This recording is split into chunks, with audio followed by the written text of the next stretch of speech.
जैसा माननीय वित्त मंत्री जी ने विस्तार पूर्वक जो है आप लोगों के समक्ष जो है बातें रखी हैं, मैं ये अपनी बात को आप लोगों के सामने रखना चाहता हूँ। देखिए, बिहार ने हमेशा देश को दिशा दिखाने का काम किया है और हम लोगों की शुरू से ही मांग रही है, माननीय मुख्यमंत्री जी की, हम सब लोगों की रही थी कि देश भर में जातीय जनगणना होनी चाहिए।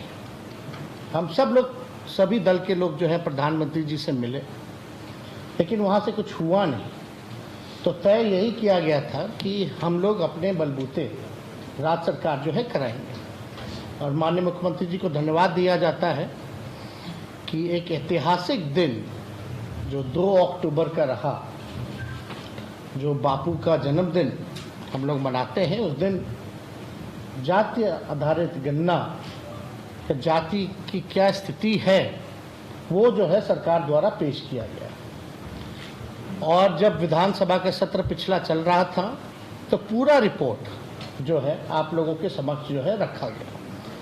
तो उसमें शैक्षणिक भी है, आर्थिक स्थिति भी है, सामाजिक स्थिति भी है। और बिहार एक पहला राज्य बनकर के आया जिसका खुद का साइंटिफिक डेटा जो है किसी राज्य के पास नहीं है, बल्कि बिहार एक ऐसा राज्य है जिसके पास खुद की आबादी की पूरी जानकारी है। और आज के दिनों में साइंटिफिक डेटा होना बहुत ज़रूरी है ताकि हम चिन्हित कर पाएँ, पहचान कर पाएँ कि कौन लोग हैं जो अंतिम पायदान पर खड़ा परिवार है, कौन समाज के हैं। तो ये डेटा आप लोगों के सामने आ ही गया था, जिसमें कि लगभग जो है आप देखिएगा कि इसमें स्थिति जो है सारी स्पष्ट कर दी गई है। तो अब आंकड़ों में ज़्यादा जाना नहीं चाहेंगे, लेकिन जब पेश किया गया तो हम लोगों का सरकार की यही सोच थी कि what will be the next, अगला हम क्या करेंगे। तो हम तो शुरू से कहते रहे हैं कि ये जो महागठबंधन की सरकार नीतीश जी के नेतृत्व में बनी है, ये गरीबों की सरकार है और सामाजिक न्याय के साथ साथ आर्थिक न्याय देने वाली सरकार है। और देश में अगर सबसे बड़ा दुश्मन अगर कोई है तो बेरोजगारी और गरीबी है। और हर एक सरकार की कोशिश होनी चाहिए कि बेरोजगारी और गरीबी से हम लोग लड़ें। अब जब आंकड़े जब सामने आ गए हैं और हम लोगों का मानना है और आंकड़ों में भी यह स्पष्ट हो गया है कि हर जाति में जो है गरीबी है, चाहे ओबीसी हो, ईबीसी हो, एससी हो, एसटी हो या आपके स्वर्ण जाति के लोग हैं, उसमें भी जो है गरीबी पाई गई है। अब हम लोगों ने तय यही किया और इसमें सर्वसम्मति से सब लोग ने भी, माननीय मुख्यमंत्री जी ने जब प्रस्ताव रखा हाउस में तो सब लोग तैयार हो गए कि बढ़ाना चाहिए, बढ़ाना चाहिए, बढ़ाना चाहिए। तो सब लोग बोले कि भाई बढ़ाइए तो 90 कर दीजिए, 100 कर दीजिए। ये बात आई थी हाउस में। माननीय मुख्यमंत्री जी ने यही निर्णय लिया कि भाई जो आरक्षण जो है उसको जो है बढ़ाया जाएगा, जिस हिसाब का हमको रिपोर्ट आया है। उसमें एससी एसटी का भी बढ़ाया गया, उसमें पिछड़ों का भी बढ़ाया गया, ईबीसी का भी बढ़ाया गया। और क्योंकि ईडब्ल्यूएस पहले से ही सामान्य वर्ग के लिए 10% जो तय था वो तो हो ही गया, तो 50% से लगभग 65% जो है कर दिया गया, प्लस जो 10% जो, तो 75% हम लोग जो है लगभग पहुंच गए। अब हम लोगों को क्या करना है, कल्याणकारी योजनाएं हम लोग लाए।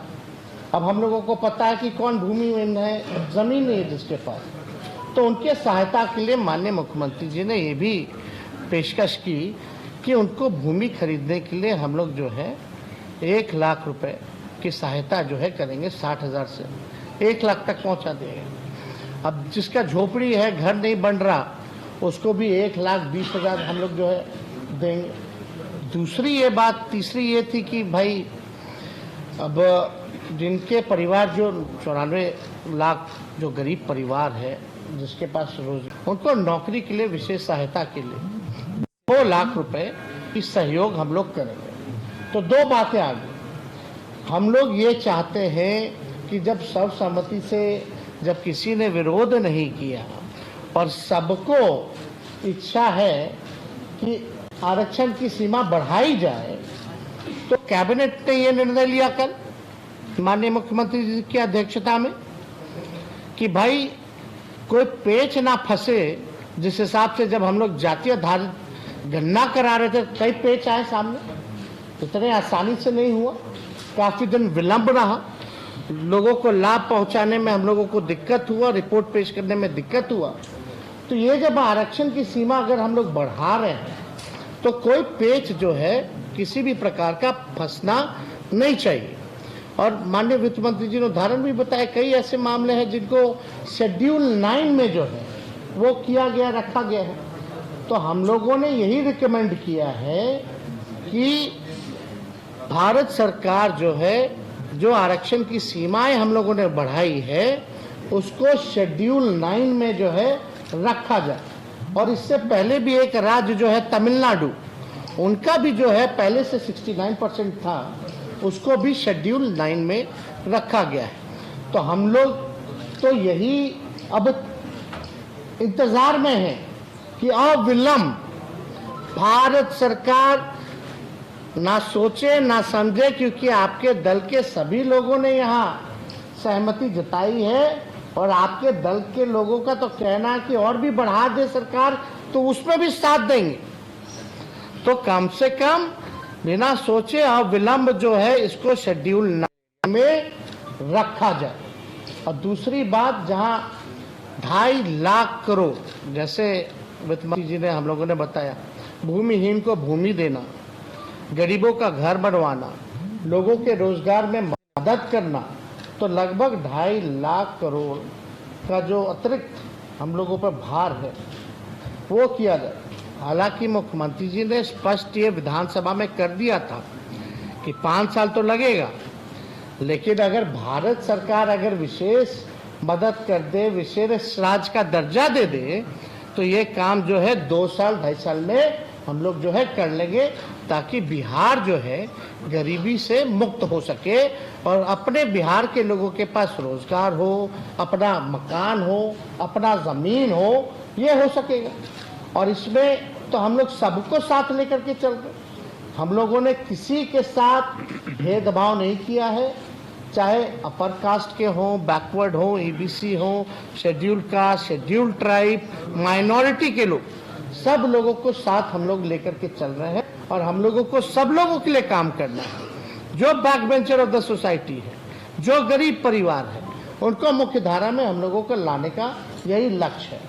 तो इसलिए कल एक ऐतिहासिक हम लोगों ने निर्णय लिया कि भारत सरकार को हम लोगों ने रिकमेंड किया है कि भाई 2 चीज़ों का, एक तो शेड्यूल 9 में आरक्षण जो बढ़ाया गया उसको डाल दीजिए, और दूसरा, बिहार को तो कई बार वादा भी किया गया है।